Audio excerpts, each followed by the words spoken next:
Hello and welcome to this video on Excel. It's an Excel primer video just to touch some bases. This should be review for many of you, for most of you. And let's start actually.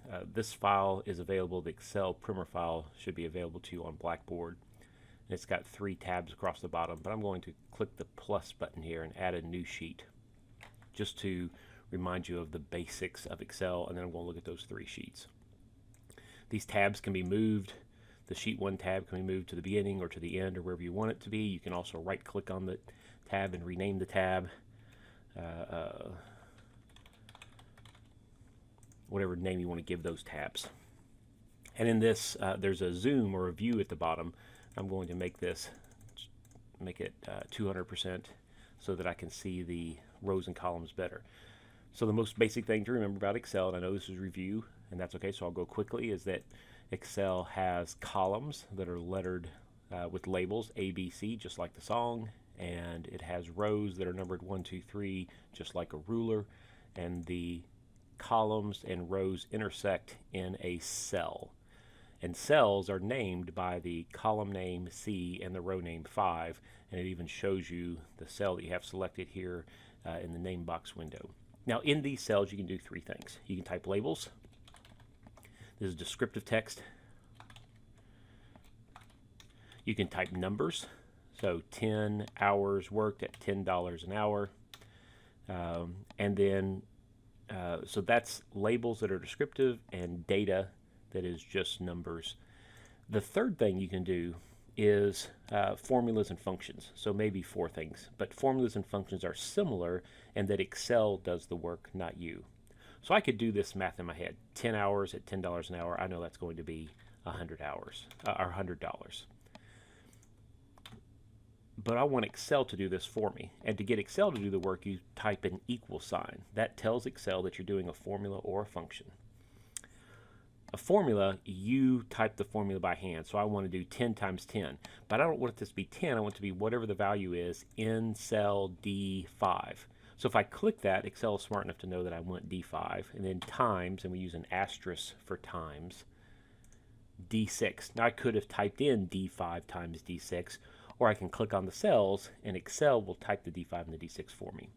Equal sign at the beginning tells me that it's a formula or a function. In this case, it's a formula. One value times another value, and I press enter. So it gets the 100 for me. The thing that's nice about this is if I go from 10 hours to 12 and a half hours, and I go from, and it does the math up for me automatically, and then I change my pay rate from $10 to $11.75. Now I don't know off the top of my head what $11.75 times $12.50 is, but Excel knows it, and Excel knows it immediately. That's the basics of Excel. Formulas and functions begin with an equal sign. And by the way, here in the formula bar, I can see the contents of cell D7. Contents of cell D7 is equals D5, D6. It shows up as 146.875, but it's actually a formula, D5 times, and if D5 or D6 changes, the value changes. You can do other things that are flashy but aren't as that aren't the heart of it, like formatting. I can put a $sign in here on D6 and a $sign on D7. I can specify other formatting options. I can change the font size. I can change the the font style. I can use yellow in the background color. I can use red as the foreground color. So you can do all the things that are kind of flashy looking, but really it's that ability to do a pre-built formula or function that is the heart of what makes Excel Excel. Okay, so that's the quick preview. On your sheet, pull up this t-shirt sales worksheet. The whole file, XLSX file, is called a workbook, and each of these tabs represents a worksheet inside of the workbook. So here I've got some data for t-shirts, 6 days of the week, Monday through Saturday, and 5 different t-shirt sizes, extra small to extra large. So on Monday of this last week, this store sold 62 extra small t-shirts on Monday, 93 small on Monday, 93 medium. On Tuesday it was 64, 78, 97, and so on. So in cell H4, click on cell H4, I want to get the sum of all those values. Now, to get Excel to do the work, you type in equal sign. It's a way of getting Excel's attention. Hey, Excel, I want you to do some work here. And what I want to do is I want to say this plus this plus this plus this plus this plus this. And I could write that formula out and have 5 different plus symbols to add 6 different values together. Or I can use a function that is pre-built in Excel. And there's lots of functions pre-built in Excel. It's really nice. And the one called sum does what we think it would do. I want to sum up all these values. Now, when using a pre-built function, you have to start with an equal sign, the name of the function, and then you have a left parenthesis to specify the arguments. There may be no arguments. You still have to do a left parenthesis and a right parenthesis. If there are arguments, the values that you want the formula to, the function to manipulate, then you specify those cells in parentheses. And again, I'm going to use the mouse to highlight and drag and then release all of those. So I could have typed in B4 colon G4.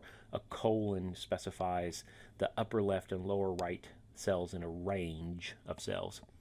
Or I can just drag over them and Excel will type it in for me automatically. I don't think you have to type the right parenthesis. I think Excel's smart enough to fill that out for you, but it's not a bad idea to type the right parenthesis and press enter, and it adds those up for me, $3.99.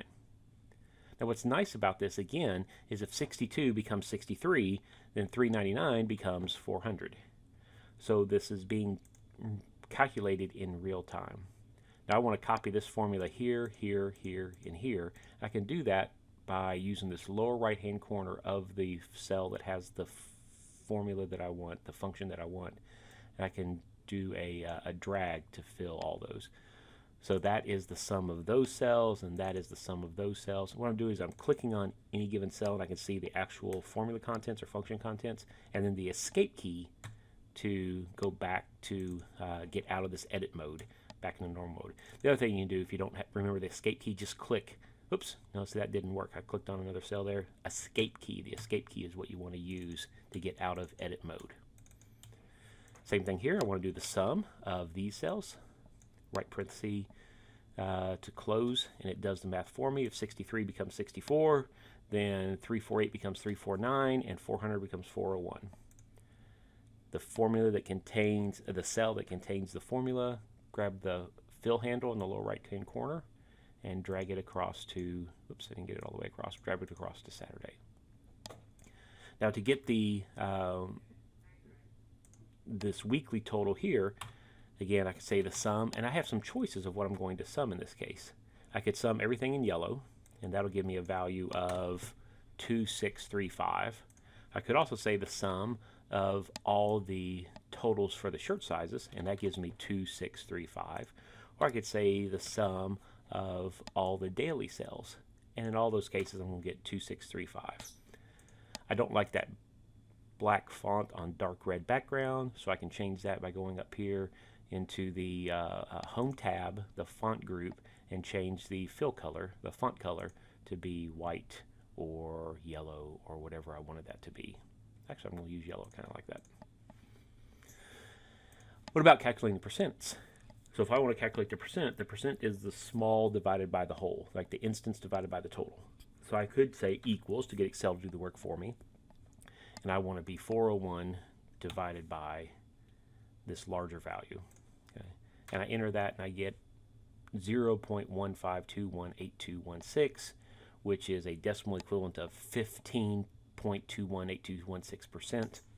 The formatting again becomes helpful here. If I want to click on this cell and in the Home tab in the number group click on the percent symbol, I can change that to 15%. If I want it to show decimals, I can use the increase or decrease decimal here to add or remove decimals, 15.22%.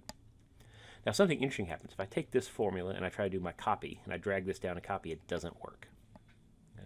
If I drag it down across all the values, it doesn't work. I'm getting something weird going on. I'm going to use the undo option. The undo you should be familiar with, very useful in most programs, most Office programs in particular, allows you to undo steps, right? So I can redo and undo steps to correct mistakes that I make. Why did my formula not copy down? Well, let's look at that formula again. It's 401 divided by 2635. If I copy that down using the fill handle, what I get is 537, which is what I wanted, divided by nothing, because it copied, as I copied the formula down, each cell moved down with the copy. I didn't want this cell to move down. I still want to divide it by 2635. So what I'm going to do here is, before I make this copy, this H10 that holds 2635 is not a relative value, it's a fixed value. It doesn't move as the formula moves. I don't want 401 in every one of my formulas. As the formula copies down, I want 401 to become 537, to become 584, and so on. So the H4 is a relative reference. It moves with the formula copy. The H10 is a fixed reference. As I copy the formula down or across, I don't want that value to change. I always want it to be H10. So I'm going to put dollar signs in here in front of the H and in front of the 10. That makes that a fixed reference. Now, it still is H4 divided by H10, but because of the dollar signs, the fixed reference dollar signs, when I copy this formula down, and I need to not be in edit mode when you copy, I'm going to hit escape and then use the fill handle to copy down, then it works. So 537 divided by the fixed value in H10, 603 divided by the fixed value in H10, 510 divided by the fixed value in H10. So this $H, $10 is called an absolute reference, and it's critical that you understand this when you're using Excel and copying formulas, that if any of the cells in your formula is a hard fixed cell, not a relative cell that moves with the copy down and across, then you need to use the dollar signs. And a shortcut, instead of typing the dollars, you can press the F4 key and it'll do the dollar sign for you automatically. In fact, if I hit F4 right now in edit mode, it'll toggle between all four options. That's the relative reference without any dollar signs. That's an absolute reference, $H, $4. And there's two mixed references where just the column or just the row or just the column stays fixed and the other doesn't. Usually we either do relative or absolute. The mixed references are not as common, but there's times where those are useful. Okay, so let's move on to the payroll. And again, most of this is review, but hopefully we're moving quickly to not be too boring with this, and hopefully it's a good refresher. So here I've got 12 students, that have worked a certain number of hours this week, and they have a certain pay rate. And I want to figure out the gross pay, federal, state, local, and FICA deductions based on these percentages. 22% of your gross pay is your federal, 5.8 is your state taxes, and then the net pay, which is your gross pay minus all your deductions. So let's step through this real quick and see how easy this is to do. This would be hard to do by hand on pencil paper. It's actually very easy to do in Excel. To calculate the gross pay, I want to do hours times rate, but again, I want to reference cells, so it's the cell containing this value times the cell containing this value. When you have a dollar sign in one of the two values you're multiplying, Excel by default gives you that format in the next cell. That's why there's a dollar sign there. I can copy all these down. I can get all the pay rates for everybody. 3 times 10 is 300, 50 times 10 is 500. Okay, so all those are good. Actually, it brings up an interesting point here. If you work 50 hours at $10 an hour, you're getting paid just for your 50 hours worked. You're not getting paid overtime. How do we do an overtime pay? Well, overtime pay, let's just do this formula here, equals, let me just copy it down for 1. 50 times 10, if I'm getting paid overtime, I should get paid more, because I should get 40 hours at $10 an hour, and then my last 10 hours are over 40, I should be getting 15, time and a half. So really I should get 400 plus 150, I should be getting $550.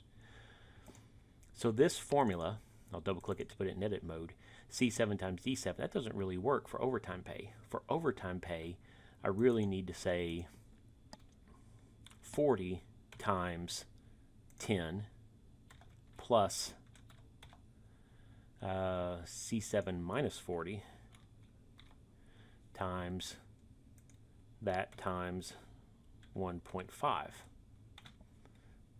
And my parentheses there. So I typed that in correctly, and sometimes when you're typing in formulas, you'll get an error message, but I typed it in with parentheses to do 40 hours at regular pay, and then overtime hours, 50 minus 40, times regular pay times 1.5.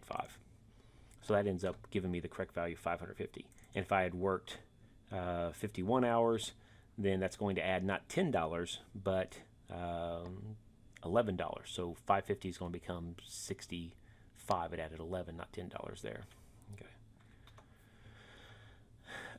So that works. But the problem here is that if I copy this formula up 30 hours, I'm only getting paid $250. Right? So I've got two different formulas. That formula, simple hours times rate, is correct for 40 hours or less. And this formula, complicated overtime formula, is correct for only for 40 hours or more. So what do we do? Luckily, Excel can handle that for us. And here's the way we're going to do it. So I've got this formula here. Oops. So just so you know, I want to use an if statement. So let me do it this way. An if statement. So equals to get Excel's attention, an if statement. And what an if statement allows you to do is it allows you to create a condition of value that evaluates either true or false, typically using relational operators like greater than, less than, or equal, not equal. And if it's true, it uses one formula or function or value. And if it's false, it uses the false formula or function or value. So here's what I want to do. Did I work more than 40 hours? We'll do less than 40 hours. Did I work less than 40 hours? If so, just use the simple formula, hours times rate. Okay. If I worked less than 40 hours, the formula to use is hours times rate. That's easy. If that's false, I worked 40 or more hours, and let's lose overtime. And it doesn't matter, by the way. 40 is the same either way. You can do the math yourself and confirm that. But if you worked 40 hours, both formulas give you the exact same value. It's only when you're not on 40 that it makes a difference. So this could be less than or equal. It doesn't make a difference. But if it's more than 40, I want to do 40 times rate plus, and then in parentheses, this minus 40 times rate. If I want to put those in parentheses, I could. I don't need to, but times rate times 1.5. Okay. And that formula, now I need the right parentheses to end the if statement.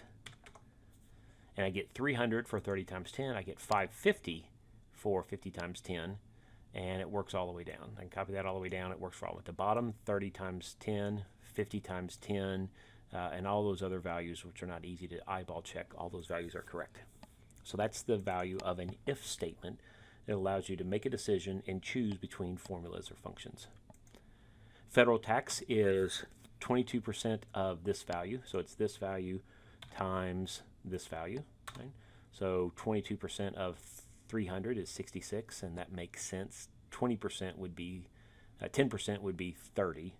So 20% is 60, and the 2% is 1% is 3, 2% is 6. So that makes sense. That is correct, 66. And I want to copy this down. But what do you think happens when I copy this down? Whoops, right? It's not working. And the reason it's not working, like that's clearly not the right value. So it's getting wrong answers for a variety of reasons here. Why is this not working? Because as I copy down, I don't want that 22 to come down with me. It's a fixed value. I want it to be an absolute reference. So one of these, either the F4 or the E6, needs to be an absolute reference. Well, which cell holds the value that doesn't move? It's F4. So placing my cursor inside F4, I can type the $, or you can hit the F4 key, which is just a weird coincidence that it's the F4 key. But you need to get $F, $4. The dollar signs don't change the cell reference. The only effect of the dollar signs, the absolute reference, is that when you copy, it stays F4 no matter how you copy the formula down or across. And same thing here. I want this value, and I'm going to press F4 to make it $, times that. And it copies down. And this is equal to the H4 local tax. I'm pressing the F4 key on my keyboard, which automatically takes the selected cell in the formula and puts $signs in it for you, times 300. And finally, that cell, pressing F4 on the keyboard, times, and actually let me not do the F4. All right, it's this formula, and I can manually type in, I can type it in, and then I can go back and manually edit the dollar signs if I want to. But the F4 key does that dollar sign entry for me. So most experienced Excel users use the F4 key because it does the absolute reference dollar signs for you. And net pay is equal to the gross minus the sum of all these. Okay. So it's 300 minus the sum of the range F6 to I6. Notice how Excel uses different colors to represent different cells and ranges in your formula. It gives you a visual feedback on what you're doing, and that's nice. So there we've done a rather complicated payroll calculation that doing it by hand would be prone to error and take a lot of time, and doing it in Excel is very simple and very easy. When the personal computer revolution happened in the early 1980s, work like this, using spreadsheets to do basic, monotonous calculation, payroll types of analysis, was the driving factor behind it. And we still use them today. Excel is a very powerful tool that you're going to use. It's the most commonly used tool in business, quite frankly, when it comes to working with data. Last thing here, just real quick. So if Excel did nothing more than what we've just seen, formulas and functions to do calculations automatically, it would be useful.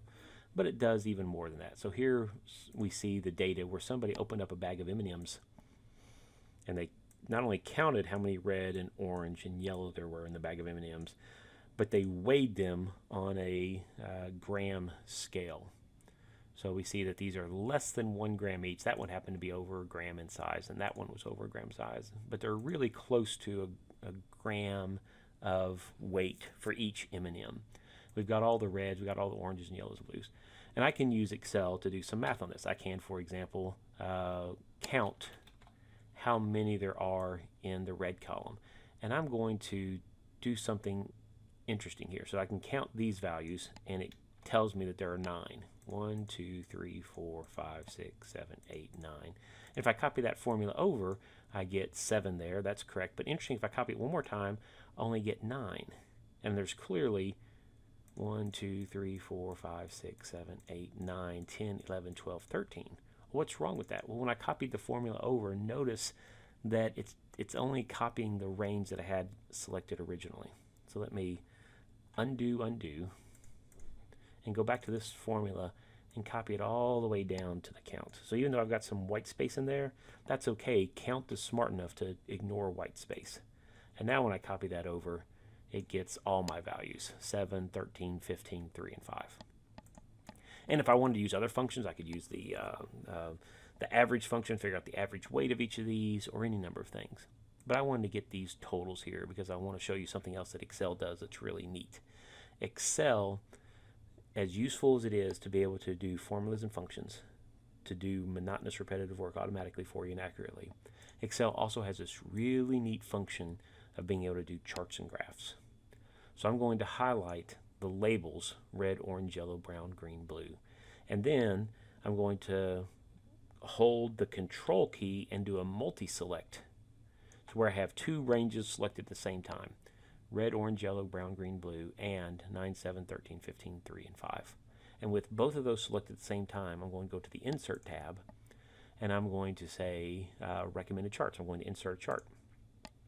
And the recommended charts changes depending on what cells you have selected. It kind of knows from experience when this type of data is selected, this much data is selected, you might want to see this kind of a line chart, you might want to see this kind of a pie chart. I'm going to do the pie chart option.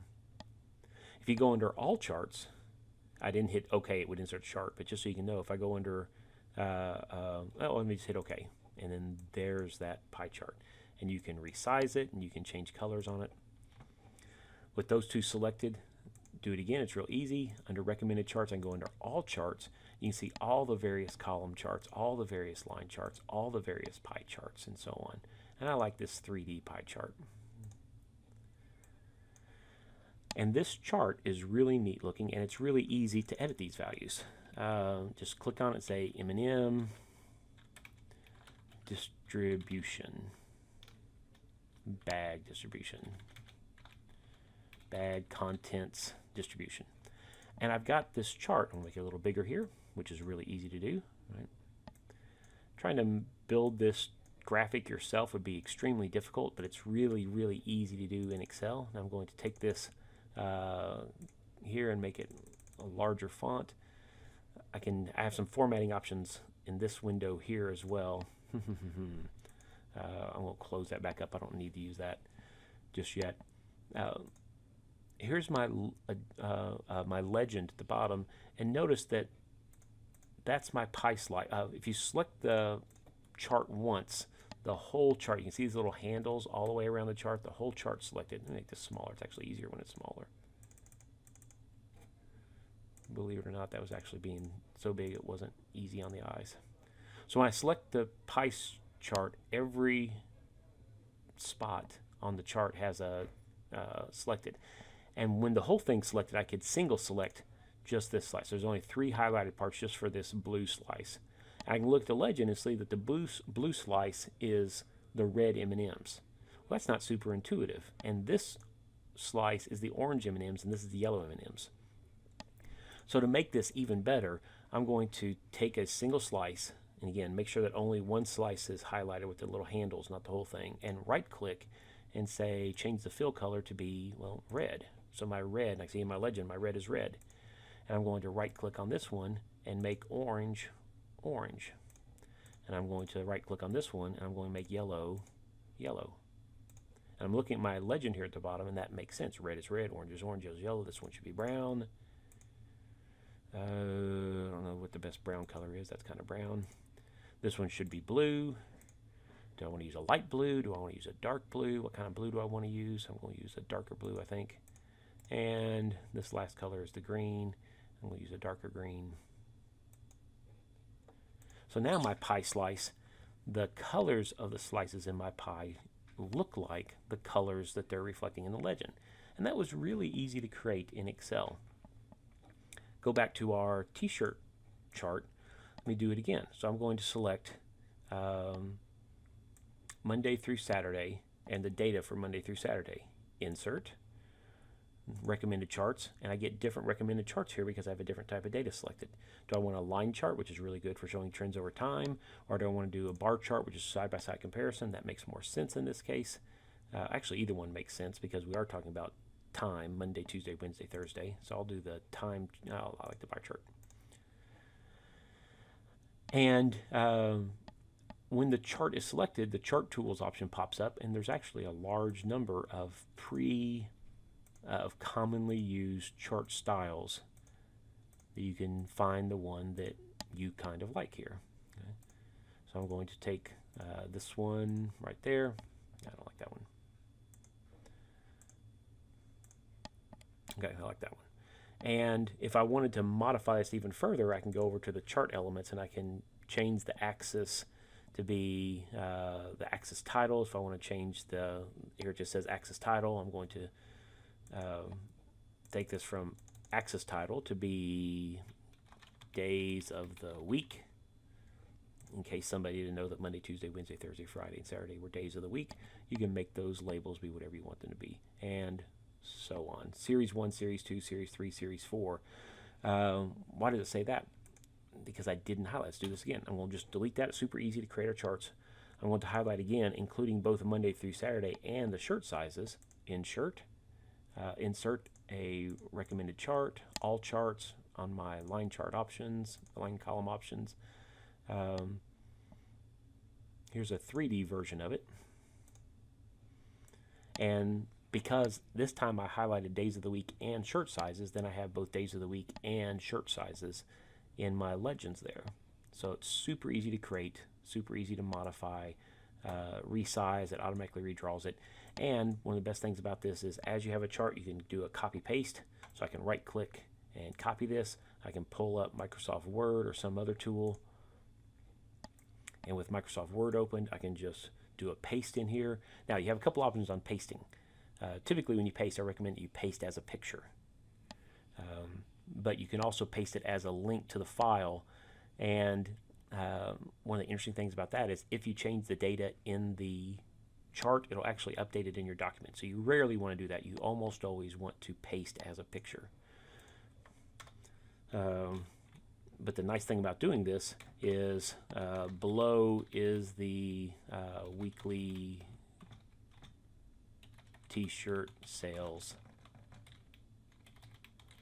for the first week of the fourth quarter of the current year.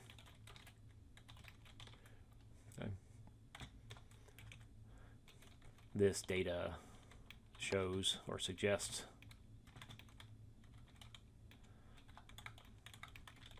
whatever it is you want to do, right?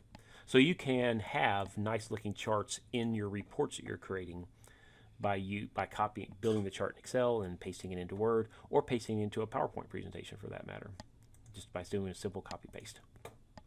Okay, so that's our Excel primer. Most of that, if not all of that I just said, you should be familiar with.